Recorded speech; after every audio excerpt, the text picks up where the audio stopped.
first and last name and your date of birth for me. 5/12/91. And I have to ask all female patients this question: is there any chance that you could be expecting or pregnant? No. Okay. So we're going to get started. We're going to be doing some exams. Your doctor's ordered some exams of your foot, your heel, and your ankle today. We're going to take 3 projections of your foot, 2 projections of your heel, and 3 of your ankle. So it should be about 15 to 20 minutes. Okay. All of these are going to be done laying on the table, and I'm going to need to take your shoe and your sock off. And this was your right foot, correct? Mm-hmm. Did you guys want to go at this end? So I'm going to have you go ahead and have a seat on my table and remove your shoe and your sock. Now, what other kind of artifacts? And I think this was a 90s, 80s thing. Toe ring. Toe rings. They don't have them. Is that a thing anymore? Is it? Would they have to? Sessa's saying no. Melissa's saying yes. It depends. Like my mother-in-law still wears hers. Okay, and then in the 80s they used to have ankle bracelets. They don't do they do.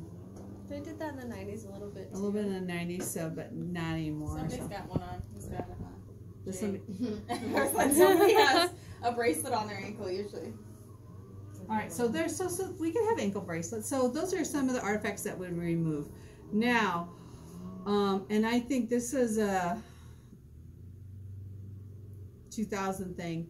Nail enhancements, where they used to put the diamond studs into the toenails. I don't think that's something. I don't think they still do it. It's weird. And those people, they're probably not going to remove them, and you would just have to document if they were on there what those are. So I'm going to go ahead and put the lead apron across Ellen's lap.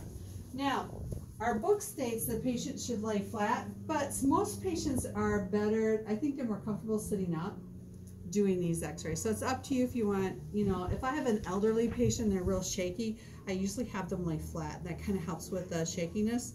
But for my younger patients, I'm just going to wipe off this cassette for you, Ellen. For my younger patients, I just usually have them sitting upright at the table. We're going to start with a picture of your foot, Ellen. So I'm going to have you bend your knee and put your foot nice and flat on my film. Now, they don't have to, like if their foot's really hurting, they don't have to put a lot of weight on it, but they need to put their foot flat on this cassette. Does that make sense? And sometimes with our elderly patients, this will tend to slide. So the book suggests that you could use the weights at the end of your cassette to kind of help hold it in place. I usually don't have that much trouble with my things doing that. Now, for those of you, I'm kind of tall, so I'm bringing Ellen up in the air so I don't have to bend so much. But for those of you that are shorter, you can use the table height to whatever is comfortable. I just don't want to see you guys bending down like this to do extremities. That's how come the table raises and lowers, so that you can get your patient on safely, and then you bring it up so that it's safe for you to work. Does that make sense? I've seen students kind of crawl on the floor doing this kind of work. I'm going to flip the table over a little bit. Now, we talked about how the metatarsals form that arch in our foot. And because they form that arch, the bones aren't all laying flat. So to get a true AP, we actually angle our about 10 to 50. You need to replace the light today. I can.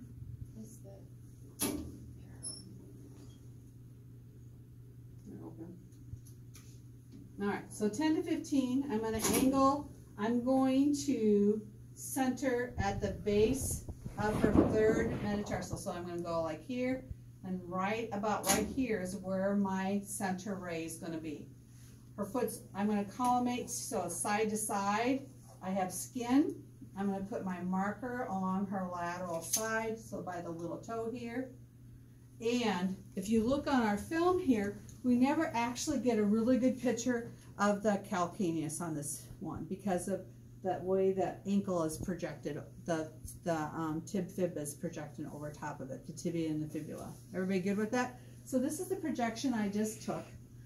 So her toes are nice and flat. I angled 10 degrees towards her heel. Everybody got that? We're going to center at the base of her third metatarsal and collimate to skin surface. So do you need like a couple inches of the tibia and fibula on there?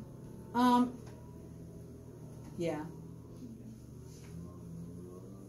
So now for the oblique, I'm going to take the ankle off. Remember how I said we're going to do a medial oblique? So I'm going to have her roll her foot 30 degrees towards her big toe. And generally that's 2 fingers stacked on top of each other. So I just stuck my fingers right underneath. Can you guys see that there? I'm just going to bring her foot over a little bit so it's more in the middle of our cassette. And just like the hand, remember how we're, for the oblique, we're at the base of the third metacarpal for the hand. Same thing for here. We're going to be at the base of the third metacarpal, and we're going to collimate just like for the foot. So now this time, this one's a little collimated off. I would have a little bit more, because I've collimated the talus off. But this is the oblique. So you can see all of this, and this one happens to have broken 3 of their metatarsals. But you would make sure you have all of the tarsal on the calcaneus, and that would be my oblique. Okay? Now what I'm going to do is I'm going to do all of my laterals together, guys. So just so it'll be easier for Ellen. So now I'm going to do my ankles. Everybody good with that? So I'm going to have Ellen stick her legs straight out. I'm going to move my cassette. Now generally when we do images, we tend to, did I not? I think I have it all turned on. They both look on. I don't want to think so. My light threw me, guys. I wanted to make sure I was at 40 SID. Okay. So for the ankle, instead of centering, because a lot of times I'm like, make sure your part's centered in the cassette. Do you see how much extra cassette I have down here? So for the ankle, I actually put her foot about an inch from the bottom of the cassette. I'm still going to center to her ankle so that it's in between halfway, but my collimation is going to go from here down, and part of the table will have collimation light on it. But that's not, I'm not x-raying any part, so I'm not exposing any extra tissue. The reason why I want you to have a little bit more of the distal tib fib is because a lot of ankle fractures spiral up. So a lot of them aren't just included, just aren't at that. A lot of them will go up, and that way we kind of save the patient a little bit. We get all, we want to, whenever there's a fracture, we want all of that fracture on. So generally I include about 6 inches of the lower leg on when I do ankle x-rays. But I would center right here, right in between both malleoluses. Now, then I would change out my film, and now I'm going to do the oblique. And to do the oblique, I'm sorry guys, I'm going to put my finger on either side of Ellen's. This is her lateral malleolus, this is her medial malleolus, and I'm going to oblique her foot until now my fingers are parallel to each other. I'm putting them in a parallel line. So that's going to give me that open joint space that I'm looking for. This is called the malleolus view. It's only a 15 to 20. Once again, I'm going to center right at the joint. I'm going to have it collimated to here. There's going to be light here on the table, but I'm not x-raying anything.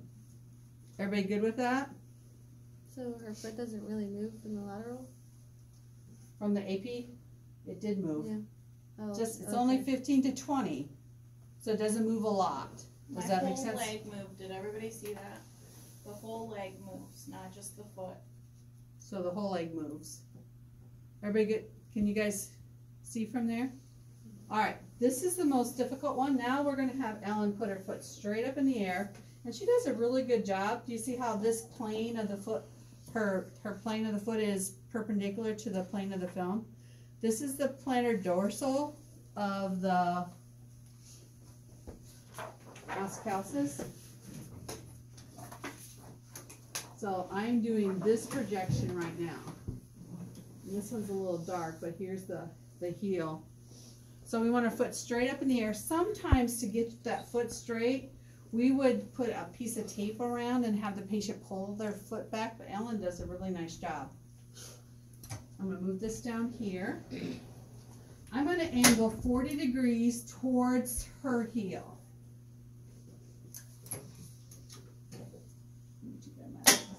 I'm going to use this as my light, okay? So I want to be at the base of her third, sorry Ellen, you don't have ticklish feet. I do. Okay, so here's her third toe. I'm going to go down. So right here is where I want my central ray to come in. Can you guys see that on your phone? So the idea is to get that at 40 SID. So I'm going to put my finger on the vertical and the longitudinal buttons at the same time. To get that 40 SID. You guys see that? So I use both buttons at the same time. So I want it to be, and I'm using 40, so it's going to be, the central ray is going to come right here to the base. And once again, it's going to project out.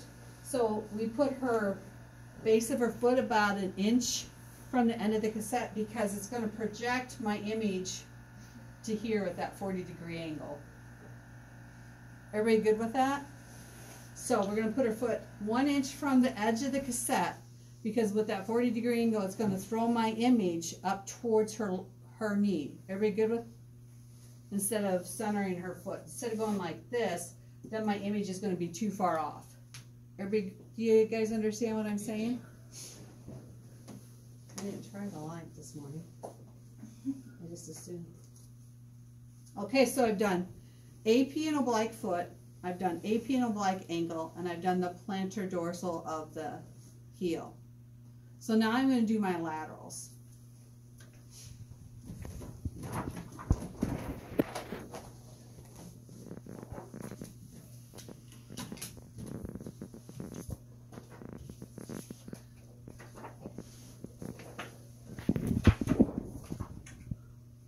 And I'm going to take the angle off because these are all perpendicular to the IR.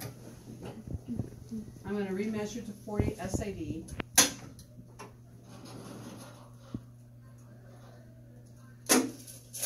I'm going to have Ellen lay on her affected side. So I'm going to have her roll and lay on her right side and bend her knee at 45 degrees. I'm going to put the lead shield back on. We're going to start with the ankle. My film is Portrait. And I'm going to make sure that her foot is dorsiflexed. And we are going to center on the lateral malleolus.